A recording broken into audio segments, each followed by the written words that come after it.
안녕하세요. 저는 한림대학교에서 스페인어를 가르치고 있는 김태영입니다. 스페인 마드리드 자치대학교에서 오르테가 사상을 주제로 석사학위를, 스페인 사상 전반으로 박사학위를 받았습니다. 오늘은 제 전공인 오르테가의 사상을 여러분들과 함께 나눠보려고 합니다. 제가 오늘 여러분들과 함께 나누고 싶은 주제는 바로 우리 일상에서 너무나 익숙하게 마주치는 현상, 바로 갑질입니다. 그런데 저는 오늘 이 갑질을 단순히 나쁜 행동으로만 보는 게 아니라 조금 다른 언어로 불러보려고 합니다.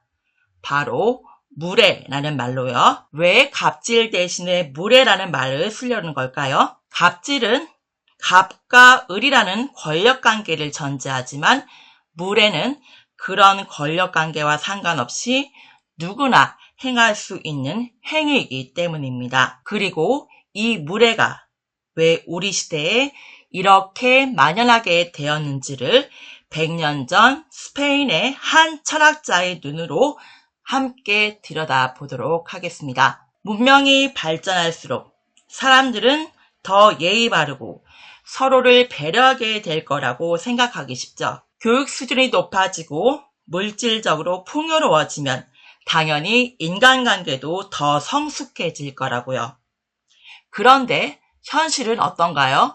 스마트폰이 생기고 배달앱이 생기고 온라인 쇼핑이 일상이 되면서 오히려 우리는 더 무례해졌다라는 느낌을 지울 수가 없습니다. 편리함이 늘어날수록 타인에 대한 배려는 줄어드는 역설적인 현상이 벌어지고 있는 겁니다. 문명의 혜택 속에 야만성이 숨어 있다는 말이 지금 우리 시대에 이렇게 딱 들어맞을 줄은 몰랐습니다. 뉴스를 보면 매일같이 들려오는 갑질 사건들, 온라인 공간에서 벌어지는 무차별적인 폭언들, 공공장소에서의 민폐 행동들, 도대체 왜 이런 일들이 벌어지는 걸까요? 우리 일상을 한번 구체적으로 들여다볼게요.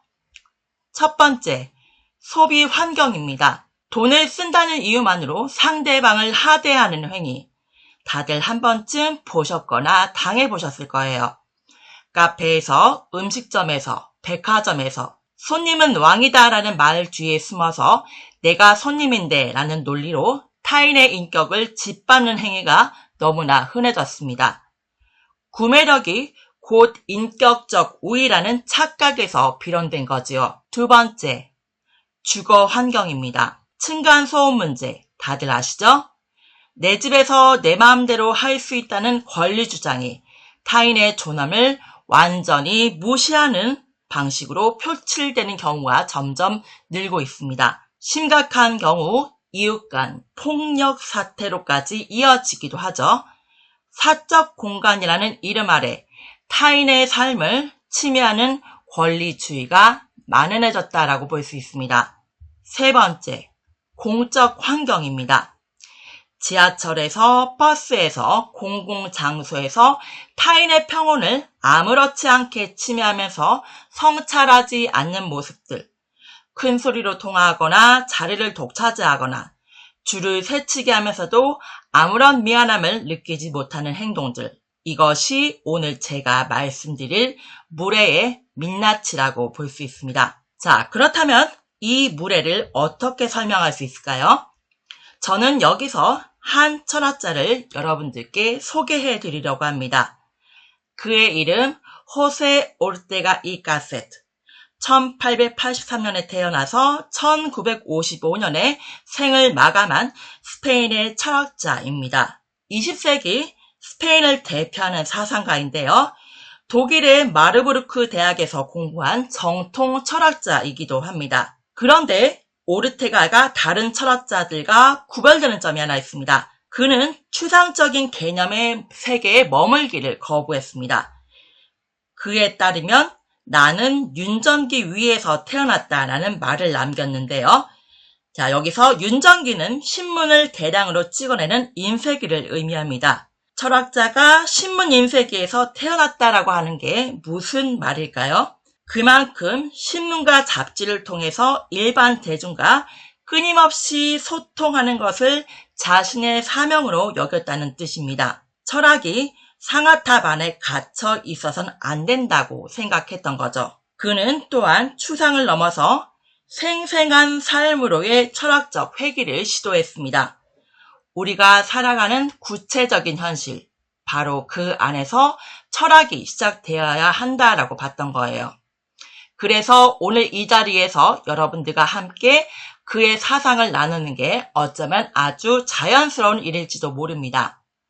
오르테가 자신이 대중과 소통하는 걸 철학의 사명으로 여겼으니까요.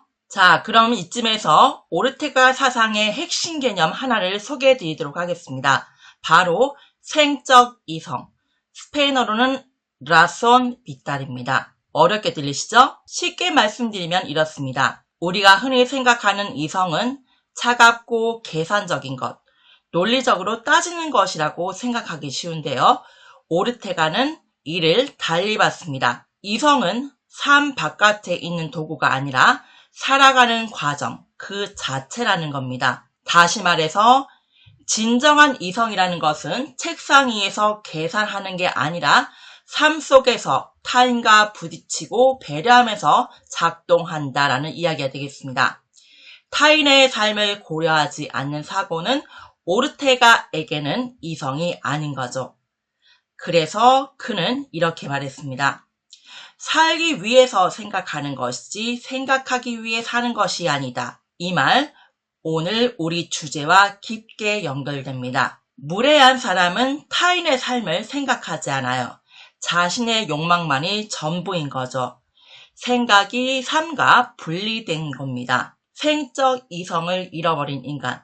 그게 바로 오르테가가 경고한 현대 대중의 모습입니다. 오르테가의 가장 유명한 책이 바로 1930년에 출판된 대중의 반역입니다. 출판된 지 100년이 가까워지는 책인데 지금 읽어도 놀랍도록 현재의 이야기처럼 느껴집니다. 이 책에서 오르테가는 현대 사회의 가장 위험한 인간형을 지목합니다. 바로 수직적 야만인입니다. 보통 우리가 야만인이라고 하면 원시적이고 교육받지 못한 사람을 떠올리시죠? 그런데 오르테가가 말하는 야만인은 다릅니다. 최신 스마트폰을 쓰고 대학을 나오고 풍요 속에 살면서도 성찰 능력을 잃어버린 사람, 권리만 주장하고 책임은 거부하는 사람이에요. 문명의 혜택은 누리면서 그 문명을 지탱하는 책임은 외면하는 거죠. 두 번째는 직접 행동입니다. 대화하고 설득하는 대신 힘으로 요구를 관철하는 태도, 우리가 흔히 보는 갑질의 전형입니다. 큰 소리를 지르거나 협박하거나 SNS에 악성 댓글을 다는 것, 모두 직접 행동의 현대적 형태라고 볼 수 있습니다. 세 번째는 평범함의 특권화입니다. 쉽게 말씀드리면 내가 노력하지 않는 것을 당연한 권리로 여기면서 오히려 열심히 하는 사람을 불편하게 보는 심리입니다. 직장에서 야근을 자발적으로 하는 동료를 보고 저 사람 때문에 우리가 힘들어진다라고 핀잔을 준다든지, 공부를 열심히 하는 학생인데 왜 혼자 튀려고 해? 라고 눈총을 주는 것 다들 한 번쯤 보셨죠? 탁월함을 추구하는 사람을 끌어내리고 자신의 평범함을 모두에게 강요하는 겁니다. 왜 너만 잘난 척이야? 라는 그 논리가 바로 평범함의 특권화입니다. 그래서 오르테가는 이걸 한마디로 정리했는데요. 바로 평범함을 권리로 주장하며 타인에게 강요하는 시대라고 말했습니다. 그렇다면 오르테가가 말하는 선택된 소수는 과연 뭘까요? 혹시 귀족이나 엘리트를 말하는 거냐고 물으실 수 있습니다. 절대 그렇지 않습니다. 이게 현재 한국에서 오르테가를 많이들 오해하는 부분이기도 한데요.